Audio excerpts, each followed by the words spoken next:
Assalamualaikum warahmatullahi wabarakatuh. Kali ini kita akan bertanya-tanya mengenai gimana sih Naisa Hijab itu pada saat ini. Jadi kita akan berkenalan sama ownernya, Mbak Naila, yang pada hari ini akan menceritakan bagaimana dia membangun, membentuk Naisa Hijrah sampai bisa sebesar saat ini.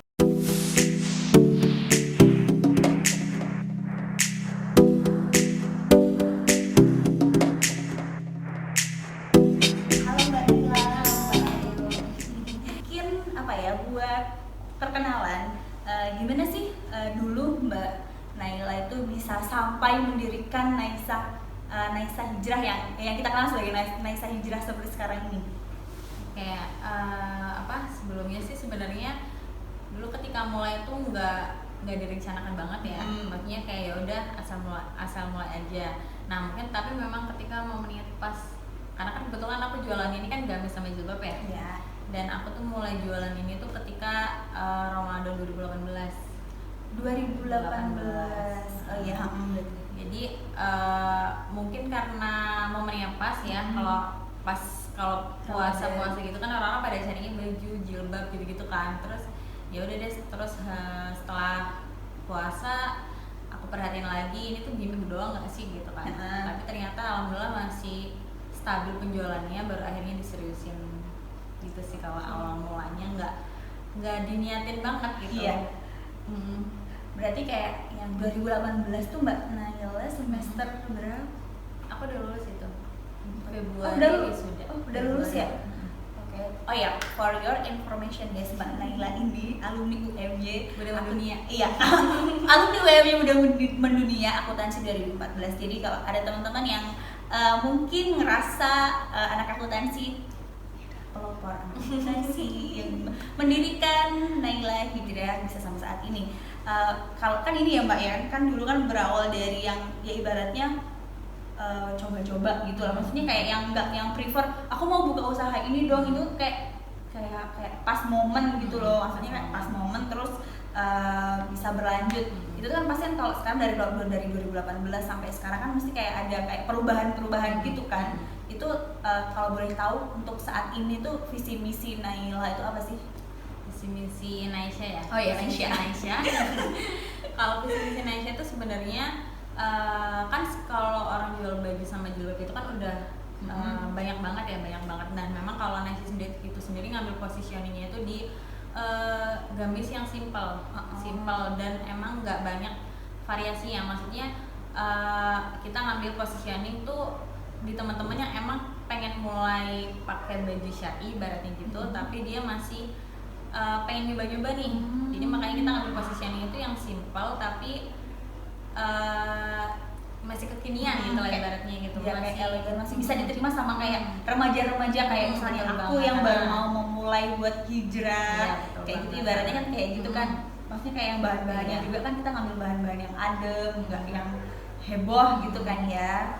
Oke. Terus kayak kalau misalnya sampai saat ini tuh kayak menurut Mbak Naila kan kayak ada ya pesaingnya dari Mbak Naila tuh kayak yang kita nggak usah nyebut merek deh, maksudnya kita nggak usah nyebut merek siapa itu pesaingnya Mbak Naila, tapi gimana sih cara Mbak Naila tuh buat mensiasati si pesaing ini dari Naisa ke kita bandingkan sama pesaing lain itu gimana? Jadi kalau di Naisa itu sendiri kan kita ada beberapa divisi ya, dan memang ibaratnya setiap tahun itu kita ada improve dari divisi masing-masing gitu. Jadi kayak misalnya produksi ya, di divisi itu ya aku fokusin gimana caranya meningkatkan kualitas produk. Misalnya gimana cara kita pakai material yang memang ibaratnya masih jarang nih dipakai sama brand-brand lain, atau gimana sih caranya pokoknya kita lebih ke ningkatin kualitas produknya gitu. Dan kalau misalnya ke divisi CS itu ya gimana caranya kita punya CRM yang bagus sama customer kita. Gimana kita before sales sama after sales itu juga tetap bagus gitu. Jadi memang biar ibaratnya kita nggak bingung jalannya, kita memang improve-nya itu di masing-masing divisi itu punya target masing-masing gitu, punya improvisasinya masing-masing di setiap tahunnya itu sih. Jadi memang perubahannya sih memang dari tahun ke tahun itu bakal beda ya, bakal berubah terus. berarti kayak gimana kayak jadi yang sepenangkapan aku nih kayak gimana caranya Naisa tuh buat jadi kayak pelopor gitu loh, ibaratnya kan kayak yang Mbak Naila tadi kan sempat menyinggung buat gimana dari material kain kita kan yang belum banyak dipakai gitu kan, berarti kan itu kan salah satu kayak nilai plus lah, nilai plus dari si Naisa sendiri gitu kan. Terus kayak membangun dari divisi customer service juga kan, itu kan membuat bagaimana caranya buat customer itu bisa repeat again lagi gitu kan. Gimana kayak wah aku tuh udah cinta nih kan, ibaratnya kalau misalnya kita udah cinta sama sesuatu hal kan kayak pengen beli lagi gitu kan. Dan juga kalau dari segi marketing kan, kalau marketing itu kan memang paling dinamis ya, paling dinamis segala macam, dari setiap waktu tuh pasti beda, dan marketing kita ya kita sesuaikan sama segmen pasar kita tuh kayak gimana, karena memang segmen pasar kita itu yang muda-muda gitu ya. Memang kita menampilkan konten, habis itu menampilkan produknya tuh kayak gimana sih ya, kita harus ambil dari sisi yang kelihatan muda ya, kita ambil dari sisi segmen yang akan kita sasar. Oke, jadi muncul pertanyaan baru nih. Dulu kayak awal Mbak Naila jualan itu apakah udah punya store atau kayak masih gimana sih cara Mbak Naila untuk memasarkan jualan pertama kali itu gimana? Jualan pertama kali itu aku pakai Instagram sama Facebook Ads. Oh iya. Jadi memang pertama kali langsung ke situ sih. Jadi kalau untuk dari segi produk malah dulu masih maklon ke orang. Jadi memang dulu berawal dari maklon, setelah akhirnya aku mutusin oke, aku mau produksi sendiri, aku seriusin bisnis ini lah ibaratnya, baru akhirnya kita produksi sendiri gitu. Kalau titik awal ibaratnya marketing ini memang aku dulu fokusnya langsung ke Instagram Ads sama Facebook Ads. Itu kayak berarti sampai sekarang masih cuma itu kayak salah satu cara gitu. Kalau dulu tuh kayak utama gitu. Oke, berarti kalau sekarang lebih kayak penjualan di online kayak Shopee gitu termasuk gak sih? Termasuk juga. Oh ya Mbak Naila di marketplace-nya itu apa aja sih, kayak Shopee? Kalau sekarang fokusnya ke Shopee, Lazada sama Tokopedia. Jadi kalau Shopee alhamdulillah sekarang udah Shopee Mall. Terus kalau Tokopedia sekarang official store. Kalau Lazada masih proses sih, pengen ngejar ke Lazada Mall. Alhamdulillah, berarti kayak yang kita udah gimana ya, dari awalnya itu kita emang sih kayak bisnis tuh berproses gitu ya Mbak ya, maksudnya kayak yang emang kita dari awalnya cuma pakai FB Ads, Instagram Ads gitu kan, kita bisa kita bisa berubah. Jadi kayak ibaratnya kan gini nggak sih Mbak, kalau menurut aku ya, Facebook Ads sama Instagram Ads itu kalau untuk saat ini itu buat buat nangkep kan, tapi pada akhirnya kita bakalan menggiring kolamnya itu ada di Shopee, Tokopedia sama Lazada. Iya nggak sih? Juga ke WhatsApp. Jadi kayak misalnya tuh ibaratnya kalau sekarang di marketing itu kayak ya udah kita tuh nyari pelanggan tuh dari Instagram, jadi dari FB Ads. Terus habis itu kita gimana caranya itu kita menggiring dia buat yang kan kalau Shopee kan sekarang ada kayak iming-iming gratis ongkir gitu, Tokopedia juga gratis ongkir juga. Jadi itu kayak gimana ya, salah satu cara yang ya kalau dibilang bukan salah satu cara yang bagus tuh bukan, kayak salah satu cara yang wajib emang kalau emang kita mau terjun ke dunia seperti ini gitu. Jadi kalau emang fokusnya di ya kalau di bisnis itu kan memang marketing itu kan sangat dinamis ya. Sekarang aja kan tahun-tahun sekarang ini udah muncul TikTok Ads. Iya benar. Kalau Google Ads sudah dari dulu sih, cuma memang belum nemuin ya TikTok Ads. Kalau dia ini sekarang Nasi juga lagi mau pelajari itu. Jadi memang ya nggak menutup kemungkinan. Pokoknya segala hal yang bisa kita coba pasti kita coba sih. Kayak lambat laun tuh kayak muncul, kalau dulu tuh kan mungkin dulu yang 2 tahun lalu yang hits itu kan kayak Instagram Ads, FB Ads gitu kan. Tapi kan sekarang udah ada TikTok, kayak itu kan setiap tahun itu kan berganti, dan bagaimana caranya buat kita untuk mengejar itu supaya tidak ketinggalan gitu. Oke, menarik gitu kan. Kayak terus Mbak Naila tuh pernah nggak sih ngerasa kayak jatuh bangun buat ngebesarin si Naisa Hijrah gitu? Pernah ada di titik terendah gitu nggak sih? Sebenarnya kalau merasa di titik terendah sih belum, dan semoga jangan ya. Soalnya memang karena aku mikirnya kalau kita jalanin sesuatu ya, mau kita kerja di tempat orang ataupun kita bikin bisnis itu pasti bakal ada rasa jenuh. Terus habis itu bakal ada rasa kalau bisnis mungkin rugi Jadi kalau misalnya di Naisha ini kan ibaratnya produksi sendiri bisa rugi dari segi kain, bisa mungkin juga gagal produksi, misalnya jahitannya jelek dan segala macam. Terus kalau misalnya marketing Instagram ads, Facebook ads itu kan juga nggak selalu bagus, kadang bisa boncos juga, benar gitu. Jadi kalau aku sih prinsipnya ya udah kalau kita nemuin suatu kegagalan atau kesalahan, ya udah nggak apa-apa, sedih aja bentar nggak apa-apa, terus kita langsung cari solusinya. Iya, benar. Karena ibaratnya kalau misalnya kita bersedih berlama-lama itu nanti bakal kayak gitu terus gitu kan. Jadi makanya aku nggak pernah ngerasa yang sampai di titik rendah banget, karena aku yakin sih setiap masalah tuh pasti ada jalan keluarnya, meskipun cara dapetin solusinya itu berdarah-darah dulu ya, tapi pasti bakal ada solusinya sih.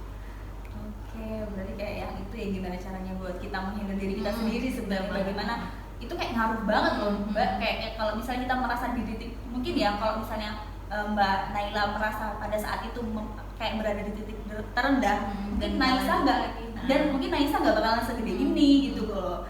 Oke, baik. Apa namanya, Naisa tuh produknya cuma gamis aja atau ada ini apa berbagai cara? Fokusnya ke gamis, jilbab sama aksesorisnya sih. Cuma memang kedepannya memang kita pengen nyasar ke ya segala macam yang bisa dipakai wanita, kayak tas, kayak sepatu gitu. Cuma itu masih unproses. Itu kalau misalnya nih kan ya namanya orang bikin barang gitu ya, itu kan kalau dulu kan kalau misalnya apa ya, produknya si Naisa ini berarti kayak masih kalau kerja maksudnya ada kerja sama kayak penjual kainnya kayak gitu, bahasanya apa ya, kayak produsen kainnya itu emang Naisa bekerja sama itu gitu, bekerja sama kain satu itu atau berpindah-pindah gitu. Karena kita produksinya macam-macam kain ya, jadi kita banyak supplier gitu sih, tergantung dari memang mau produksi apa gitu. Berarti kayak nggak mematok kita bakalan di satu toko A buat beli kain itu, berarti kayak masih berpindah-pindah gitu ya Mbak, maksudnya kayak ya survei juga sih pembanding. Enggak sih, jadi kayak setiap supplier tuh punya kain yang memang kita pakai gitu.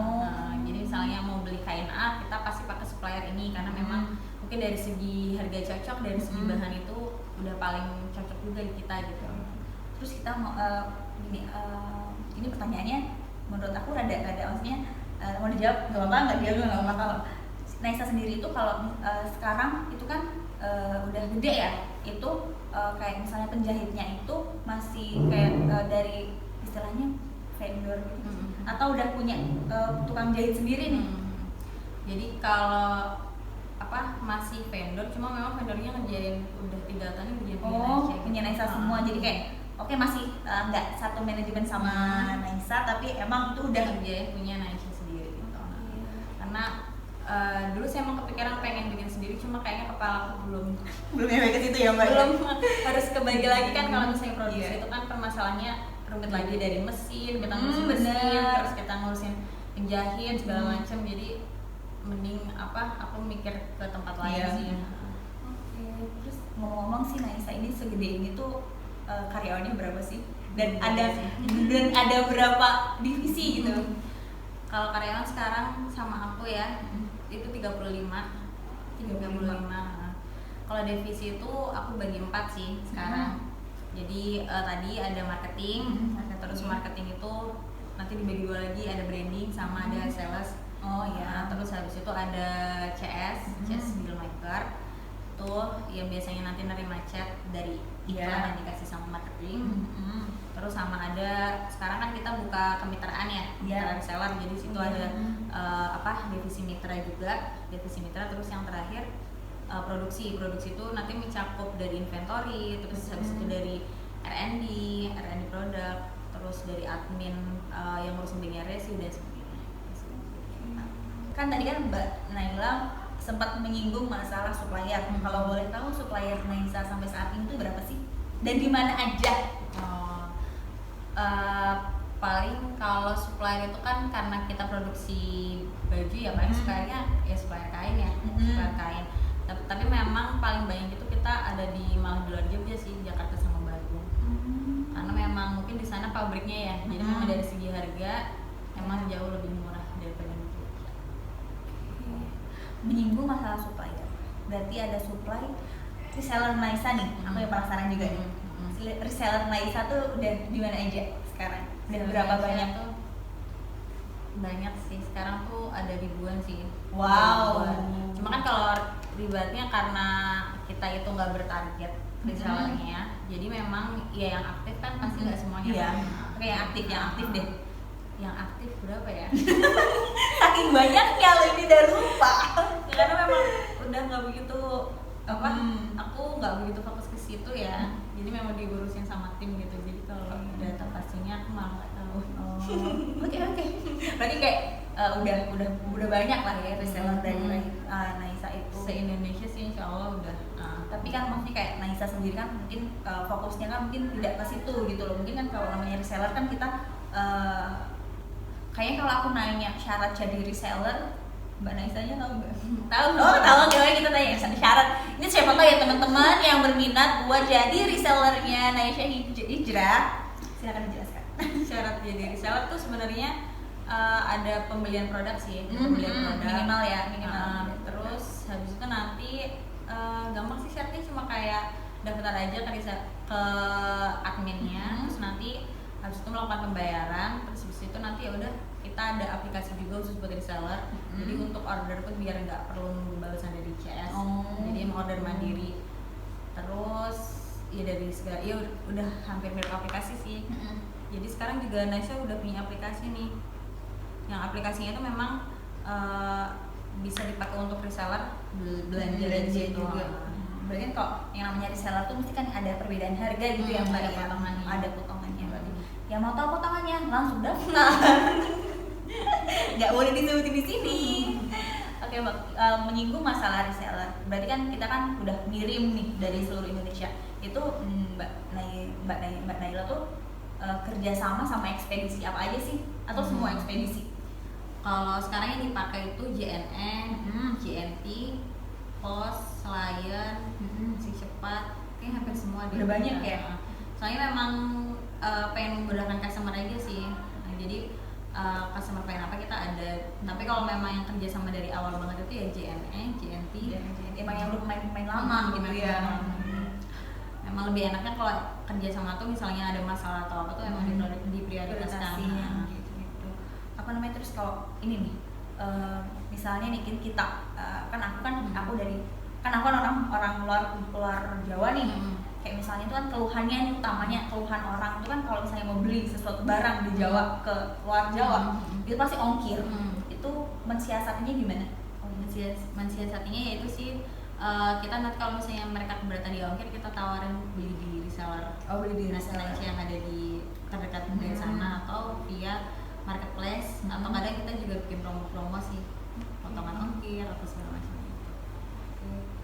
Terus kayak apa ya, kita kan udah lihat nih misalnya kayak Naisa udah berdiri setegak ini, sebesar ini gitu. Itu tuh menurut Mbak Naila sendiri tuh ada nggak sih kekurangan nih? Maksudnya kayak yang kelemahan, ini loh kekurangannya Naisa tuh sebenarnya yang perlu kita push terus gitu. Apa ya, mungkin karena di sini itu dari 35 tadi itu cowoknya tuh nggak nyampe 5. Jadi kadang apa, kalau kerja sama cewek-cewek itu kan kadang ada iya benar gitu kan. Cewek itu Nah itu dia sih, dan mungkin aku sendiri sebagai ibaratnya leadernya itu masih kadang juga sering misalnya nggak tega segala macam gitu, dan mungkin itu lumayan berdampak juga ke efektivitasan kerja dari teman-teman tim di sini sih.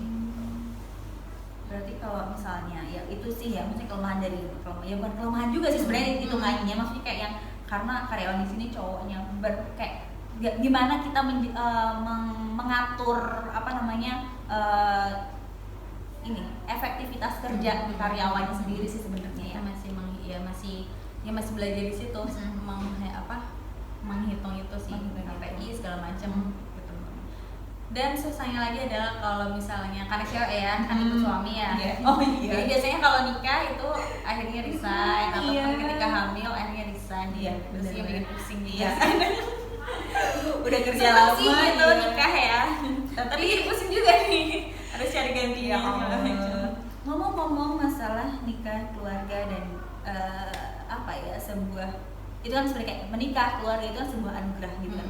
Jadi kayaknya menurut Mbak Naila itu hal itu menjadi faktor eksternal pendukung gak sih? Iya banget sih. Itu apa aja kalau di Mbak Naila? Kalau aku sendiri tuh kalau aku kan aslinya bukan Jogja ya. Oh iya. Pastinya Tegal. Pastinya Tegal dan aku anak terakhir dari 6 bersaudara. Dan kebetulan dari semua kakak-kakak itu cuma aku yang nggak di Tegal. Dan itu akhirnya tuh jadi kayak keinginan buat aku tuh aku harus punya waktu yang fleksibel gitu. Jadi makanya kenapa akhirnya aku pengen buka usaha, itu karena salah satunya aku pengen fleksibel gitu loh, dari segi waktu. Jadi ibaratnya kalau keluarga butuh apa-apa segala macam, aku bisa langsung pulang, nggak perlu nunggu cuti segala macam. Bener. Itu sih sebenarnya salah satu faktor yang mungkin faktor kuat ya, yang mendasari akhirnya aku juga mau berjuang sampai di titik ini gitu, karena memang aku pengen punya waktu yang fleksibel gitu. Meskipun sebenarnya kalau usaha mungkin pusingnya lebih soalnya kan 24 jam ibaratnya ya gimana ya, namanya usaha itu nggak kan sebenarnya, kalau orang usaha tuh nggak kenal hari libur. Betul banget. Cuma kelihatannya ini waktunya cuma otaknya kan sama aja ya sebenarnya. Malah kayak tidur pun kayak nggak nyenyak, aduh nanti karyawan gimana gitu kan.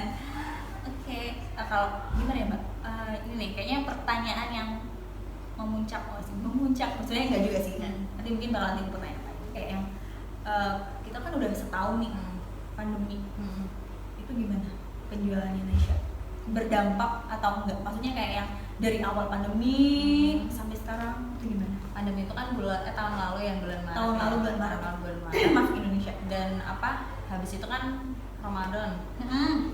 Dan alhamdulillah sebenarnya kalau ke Naisha sendiri tuh nggak berdampak yang signifikan banget gitu. Aku juga sebenarnya sempat deg-degan kan, karena ibaratnya orang beli baju tuh itu kebutuhan nomor berapa sih, dari kebutuhan primernya gitu. Tapi alhamdulillah ya mungkin rezeki teman-teman dititipin di sini, makanya tetap bisa jalan Naisha-nya. Dan tapi ya memang akhirnya kita harus muter otak lagi, maksudnya gimana caranya mungkin beli baju nih jadi butuh nih kita, dari segi marketing atau tuh mungkin kita lebih kreatif kreatifnya lagi sih. Pernah nggak sih berpikir kayak pandemi kemarin tuh kayak yang sempet orang-orang tuh pada WFH gitu loh, kayak yang Naisa sendiri tuh pernah nggak sih kayak berpikir buat udahlah aku mau, kan kita ngeliat nih, kan aku juga ngeliat gitu kan, aku juga pengguna sosial media gitu kan, ngeliat di Instagram kadang tuh kan banyak yang kayak online shop yang tadinya ngejual gamis, baju-baju itu dia beralih jadi kayak jual daster, kayak homeware lah ibaratnya kayak itu. Naisa pernah kepikiran nggak sih buat mengganti produk yang ada yang dari yang Naisa jual saat ini, atau tetap nggak, kita tetap jualan gamis, kita jualan ini gitu, atau kita tetap jualan gamis sih, cuma kita ini yang bikin sister brand itu ya kita jualan ya benar-benar. Jadi kita punya second yang usahanya gitu kan. Berarti nggak, kalau untuk Naisha sendiri tetap tuh gitu. Oke, baik. Karena ini mungkin udah cukup lama dan pertanyaannya juga udah nggak tahu aku mau nanya apa, udah aku tanyain semua gitu kan ya, maksudnya yang inti-inti dari pertanyaan gimana sih si Naisa ini mengembangkan brandnya sampai sebesar ini gitu loh, kayak udah gimana ya, nanti kalau misalnya ada teman-teman yang mau bertanya atau penasaran, nanti bisa mungkin mengunjungi sosial medianya Naisa Hijrah gitu ya. Mungkin Mbak Naila ada nggak sih pesan-pesan buat milenial yang mau buka usaha tapi kayak masih bingung mau gimana atau gimana? Yang penting konsistensi ya kalau usaha tuh, dan punya tujuan yang jelas sih, karena dan ini jangan kemakan omongan ibaratnya pengusaha itu lebih baik daripada bekerja, karena itu salah sih menurutku. Maksudnya kan setiap orang itu kan punya passionnya masing-masing ya. Jadi ketika kita bekerja atau ketika kita jadi pengusaha pun itu ya udah jadi pilihan kita gitu. Jadi jangan sampai kita memilih bekerja ataupun jadi pengusaha karena perkataan orang gitu. Karena kalau misalnya kita menjalani itu karena perkataan orang, dan itu yang tadi aku bilang itu nggak bisa kuat alasannya, dan akhirnya bikin kita pengen menyerah di tengah jalan sih. Jadi kalau memang teman-teman pengen jadi pengusaha ya itu yang pertama memang harus konsisten dan mungkin cari partner atau lingkungan yang mendukung itu Iya. gitu. Dan kalau misalnya teman-teman lebih suka bekerja jadi itu juga nggak salah Iya, gitu. Jadi bekerja ataupun jadi pengusaha pun itu dua-duanya hal yang baik gitu, tinggal diikutin aja teman-teman itu passionnya mau di mana. Jadi nggak ada yang lebih baik ataupun yang lebih buruk. Kenali passion kamu sekarang juga. Jadi kalian mau jadi pengusaha atau mau jadi pekerja itu nggak ada yang salah. Itu adalah semua hal itu baik gitu kan ya Pak. Yang penting kita menjalaninya dengan sepenuh hati, kita ikhlas, kita bahagia di situ. Betul banget. Oh buat apa kita jadi pengusaha kalau misalnya kita sebenarnya nggak bahagia nih kita di situ cuman karena omongan orang kalau jadi pengusaha tuh keren gitu kan. Iya, kayaknya nggak banget gitu kan ya. Jadi mending kita lakuin apa yang memang kita rasa suka, kita sanggup menjalaninya, kita jalani. Oke teman-teman, terima kasih. Mungkin sampai di situ dulu bincang-bincang kali ini sama Mbak Naila. Nanti kita bincang-bincang lagi di kemudian hari kalau misalnya ada kesempatan lagi dan mungkin kalau ada tugas lagi. Oke, baik, cukup sekian. Saya tutup. Bila taufiq wal hidayah. Wassalamualaikum warahmatullahi wabarakatuh. Dadah.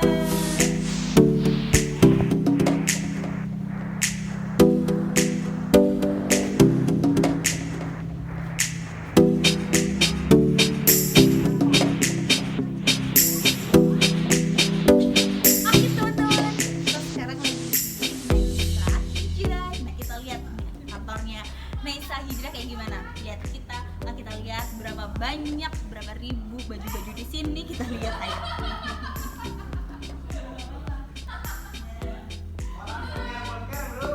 Kayak gini nih penampakan kantor atau gudang ya Mbak, bisa dibilang gitu. Atau gudangnya lain dari sini. Oh di sini. Nah, kalau tempatnya itu yang nggak di sini. Oh nggak di sini. Berarti ini penampakan dari kantor atau gudangnya Naisa Hijrah di sini. Kita bisa lihat banyak banget produk-produk yang ada, produk-produk Naisa yang ada di sini tuh banyak banget gitu loh. So,